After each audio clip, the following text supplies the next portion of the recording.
దేవుడు తగిన సమయమందు మిమ్మును హెచ్చించును. 1 పేతురు రాసిన పత్రిక 5వ అధ్యాయం 6వ వచనం.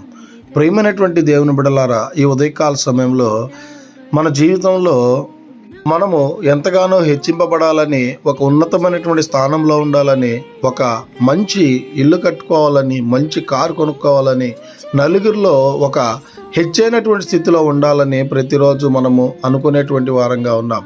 అయితే మనం జ్ఞాపకం చేసుకుంటే ప్రతి దానికి తగిన సమయం కలదని చెప్పి దేవుని లేఖనాలు స్పష్టంగా తెలియబరుస్తున్నాయి.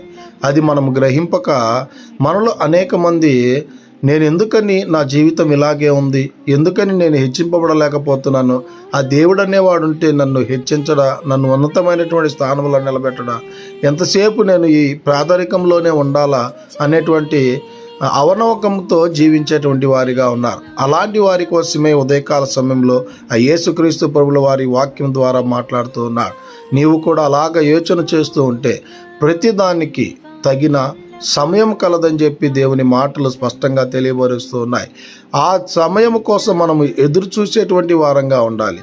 ఆ సమయం కోసం మనము ఎదురు చూచినట్లయితే మనల్ని తప్పకుండా దేవాది దేవుడు హెచ్చింపజేసేటువంటి వాడిగా ఉన్నాడు. ఒక స్త్రీ గర్భము ధరించి జన్మనీయాలంటే 9 నెలల సమయం ఎలాగైతే పడుతుందో అలాగునే మనము కూడా హెచ్చింపబడాలంటే కొద్దిగా సమయం పట్టేదిగా ఉంది.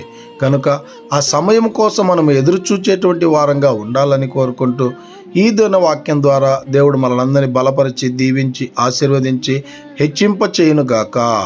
ఆమేన్. God bless you.